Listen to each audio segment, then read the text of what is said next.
It is known quite simply as one of the world's worst ever environmental disasters, a disaster that took 50 years to happen. We're taking you today to the border between Kazakhstan and Uzbekistan, to the Aral Sea, or rather, to what used to be the Aral Sea. In 1992, during one of Earth's worst environmental disasters, a mayor and local engineers arrived at the edge of a dying sea with dump trucks full of sand. Their plan sounded absurd. Build a dirt wall across open water to stop river water from draining into the desert and vanishing. No concrete, no real reinforcement. Just sand, soil, and sandbags. Experts called it a joke. Officials had written the region off as dead, and the damage backed them up. The Aral Sea had lost most of its water. Boats sat stranded far from shore. Fishing towns were collapsing. Then somehow the wall worked. Water rose, salt dropped, life returned. A flood later tore it apart. But by then, it had proved the North Aral still wanted to come back. It just needed a wall that would not break. The death of the Aral Sea. Starting in the 1950s, Soviet planners looked at Central Asia and saw a chance to grow cotton on a massive scale. Cotton was valuable. They called it white gold because it could feed factories, supply clothing, and help the Soviet Union depend less on outside markets. The land had heat, it had open space, but it did not naturally have enough water. That problem should have stopped the plan. Instead, it became the reason for one of the biggest water projects forced onto a dry region. The Aral Sea sat between Kazakhstan and Uzbekistan, and it was once the fourth largest lake on Earth. It survived because two rivers kept feeding it, the Sirdarya from the north and the Amu Darya from the south. Those rivers were its lifelines. They carried water across the desert and poured it into a sea with no outlet to the ocean. Then those lifelines were cut. Water that should have reached the Aral Sea was redirected into cotton fields. Soviet engineers built a giant water system across the region, with roughly 18,600 miles of canals, 45 dams, and more than 80 reservoirs. It looked powerful, but it was wasteful. Much of the water moved through open canals dug across hot, dry ground. Some canals had no strong lining, so water leaked through the sides and soaked into the sand. More disappeared under the sun before it ever touched a crop. The Aral Sea had no ocean outlet, so its life depended on balance. Rivers brought water in. Sun and wind pulled water out. As long as the rivers replaced what the sky took away, the sea could survive. Before the collapse, about 45 million acre-feet of river water reached the Aral Sea each year. By the mid-1980s, that flow had crashed to only about 1.6 to 4 million acre-feet a year. At that point, the sea had no defense. More water was leaving than entering. The shoreline pulled farther back. Ports became less useful. The water that remained became harder for life to survive in. The shrinkage created a cruel chain reaction. As the sea got smaller, it became shallower. Shallow water heated faster. Hotter water evaporated faster. Faster evaporation left even less water behind. And when water vanished into the air, the salt stayed. That meant the remaining water grew saltier every year. Salt became the quiet killer. Fish could not live normally in harsher water. Eggs failed. Young fish died. Native species disappeared. The fishing industry, once the heart of many towns around the Aral, started falling apart long before every boat was trapped in sand. Nets came up empty. Workers lost their jobs. Families that had lived by the sea watched the sea move away from them. The water that remained also became more polluted. Fertilizer and pesticide runoff washed through the region and collected in a shrinking lake. With less water left to dilute it, the pollution became more concentrated. A place that had fed people for generations was turning into a bowl of salt and chemicals. The collapse did not happen neatly. The Aral Sea broke apart. By the late 1980s, it had split into the North Aral Sea and the South Aral Sea. By 2000, the north was already separated from the south, and the southern water later split again into eastern and western parts. From far above, the old sea no longer looked like one body of water. It looked like a wound opening across the desert. Then the exposed lakebed became its own disaster. As the shoreline retreated, it left behind huge stretches of dry seabed. That new desert became known as the Aralcum. It was the bottom of a poisoned lake. The ground held salt, fertilizer residue, pesticides, and other farm chemicals left behind after decades of runoff. When the wind crossed it, The dust did more than darken the sky. It carried pieces of the old seabed into villages, fields, homes, lungs, and drinking water. Salt settled on farmland and made the soil worse. Dirty dust moved through the air and turned the vanished sea into something people still had to breathe. That is what made the Aral Sea disaster so cruel. People were not only watching water disappear, they were living inside what the water left behind. In towns near the former shore, health problems became part of daily life. Respiratory illness spread. Anemia became common. Cancer fears rose. Birth defects and unsafe drinking water added to the pain. But the split left one small difference that changed everything. From space, the whole sea looked ruined. The southern side was badly damaged and cut off from much of the water it needed. But in the north, one damaged river was still doing part of its old job. That one river still reaching one corner of the basin gave the North Aral Sea a chance to survive when the rest of the sea did not. The section that could be saved. The North Aral sat inside Kazakhstan. It was smaller, it was deeper, and most importantly, the Sirdarya was still reaching it. The river was damaged and reduced, but it had not fully disappeared. The South Aral, mostly tied to Uzbekistan, faced a harder fight.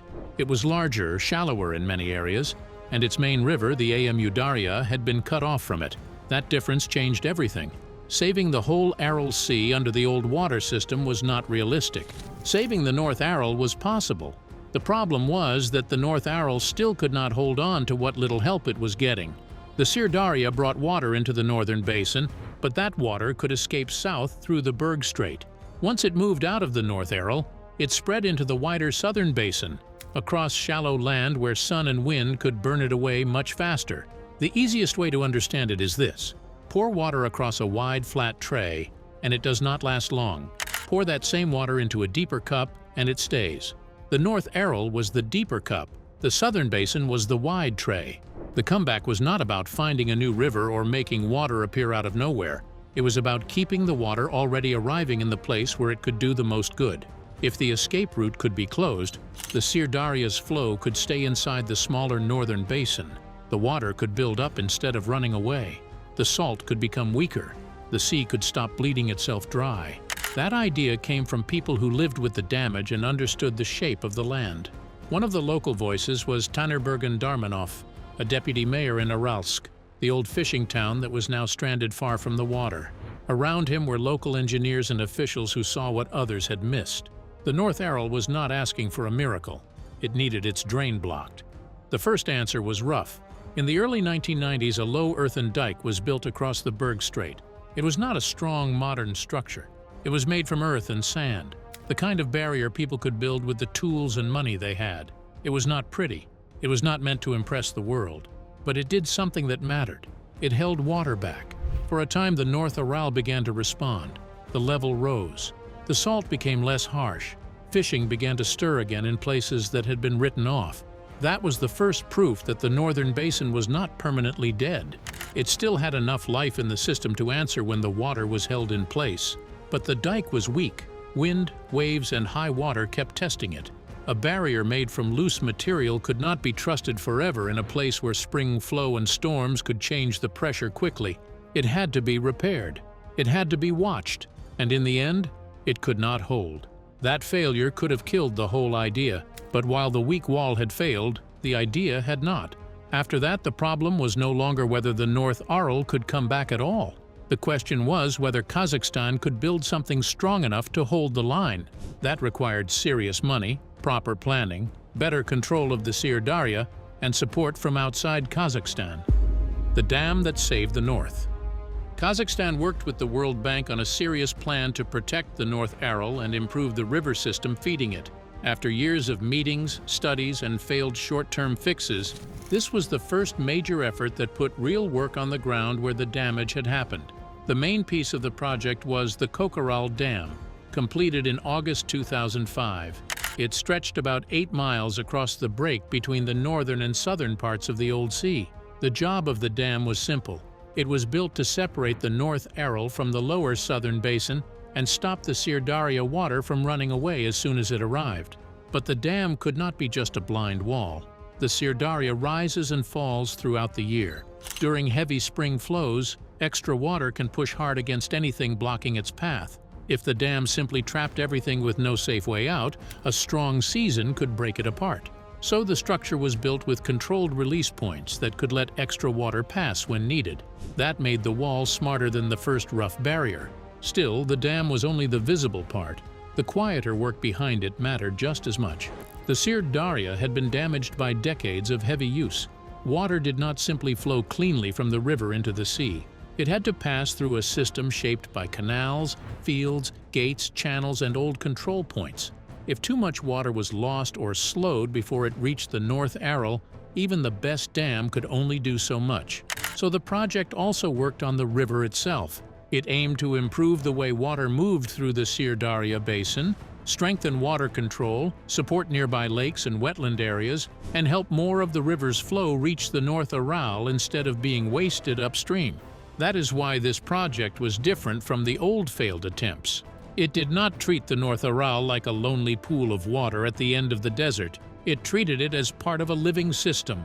Then came the moment that proved the plan was working. The North Aral comes back alive. After the Kokaral Dam was finished, the North Aral did not sit still for years while officials waited for tiny changes. It moved fast. The first victory was the shoreline sliding back across land that had been dry for decades. For the old port city of Aralsk, that movement meant everything. Aralsk had once lived beside the water, but the shrinking sea left it stranded far inland. Its harbor walls stood useless. Its boats had nowhere to go. By the time the North Aral hit its lowest point, the water was about 47 miles away. After the dam began holding the Sir Daria's flow in the northern basin, that distance dropped to about 12 miles. The rising water was only the first sign. The bigger change was happening inside the water itself. Before the dam, the North Aral had become too salty for most fish to survive normally. More water mattered, but less salt was the real breakthrough. The Sir Daria brought fresh water in, and as the northern basin filled, the salt became weaker. Average salt levels fell from about 30 grams per liter to about 8 grams per liter.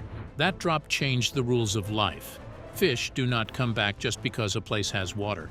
Adult fish may survive for a while, but a real comeback needs eggs and young fish to survive too. When the water is too salty, spawning fails. The adults can be there, but the next generation never takes hold. That was what made the North Aral feel so dead for so long. During the worst salt years, flounder became the hard survivor.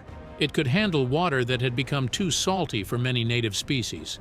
But once the salt dropped, the old balance began to shift. Freshwater and low-salt fish could move back through the Sir Daria and into areas that had been closed to them for years. Pike perch, also called zander, returned.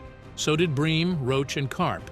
They returned because the water finally allowed them to live, breed, and spread. Then the change moved beyond the fish.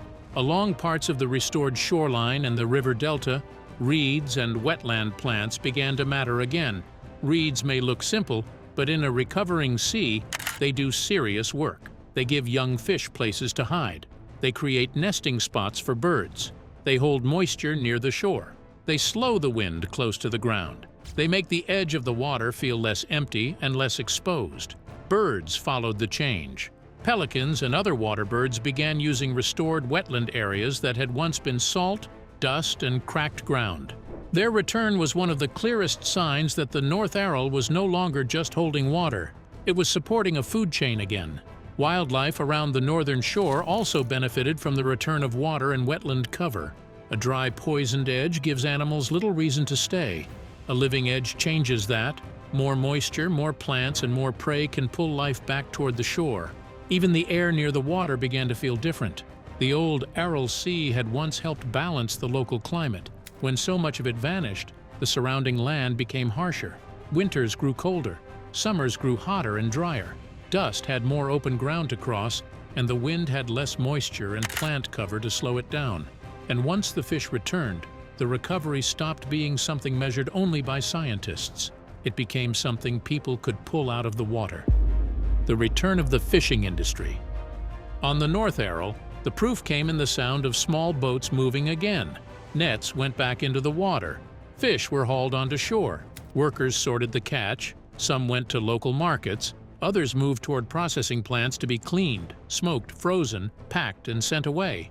That mattered because these towns had already seen life without the sea. Fishing boats had rusted on dry ground.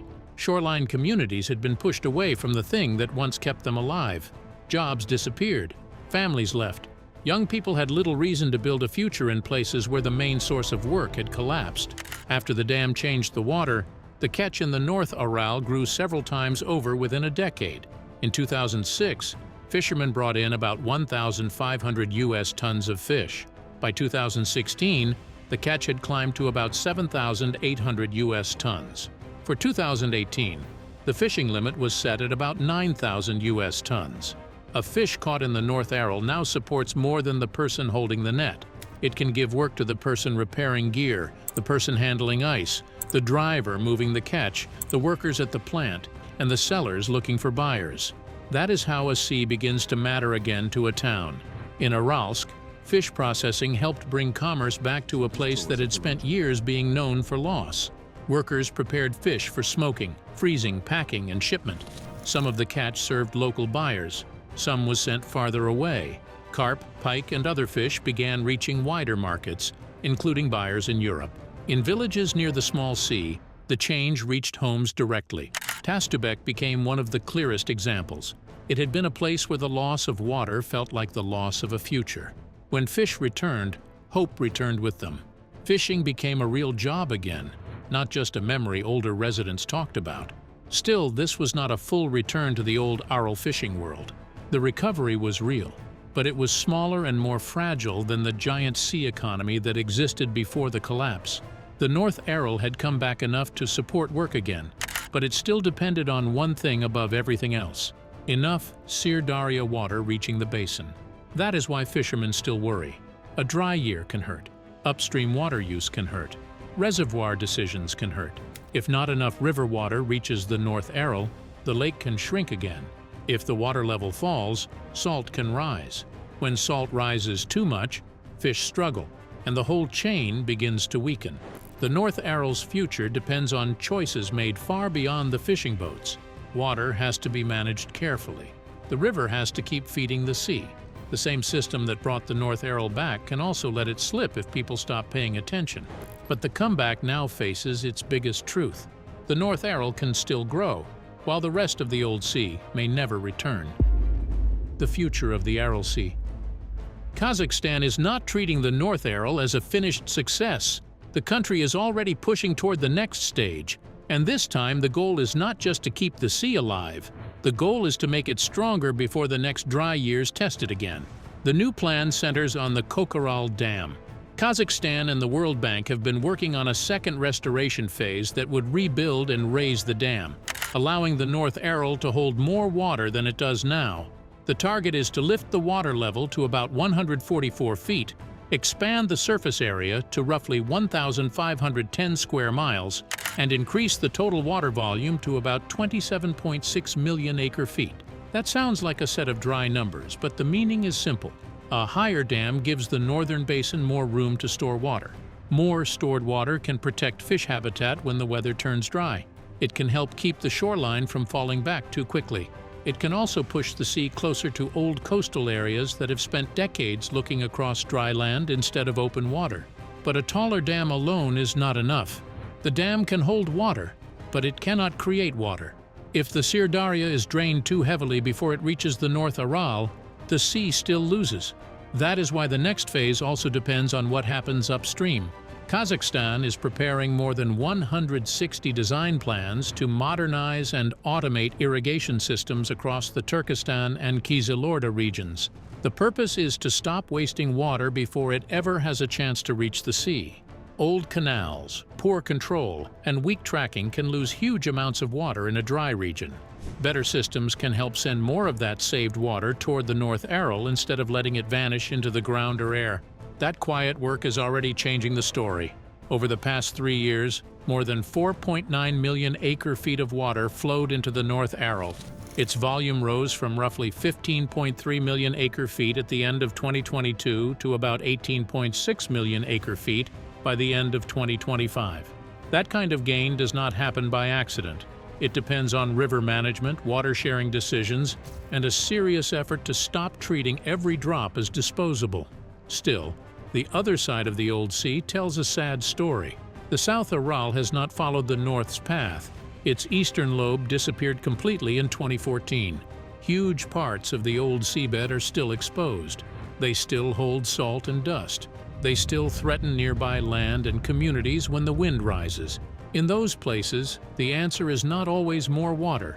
Sometimes the only practical answer is plants. On the dry seabed, Uzbekistan has been using tough desert shrubs and trees to help hold the land in place. One of the most important is saxaul.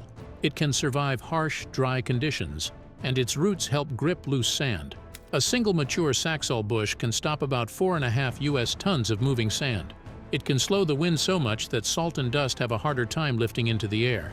Where water cannot return, roots have to do the work. That makes the future of the Aral Sea more complicated than a single happy ending. Some places need more water. Some places need better irrigation. Some places need stronger dams. Some places need plants to hold down the poisoned ground. And all of it depends on people making careful choices year after year. Thanks for watching. Now check out the videos popping up on screen for more unbelievable stories.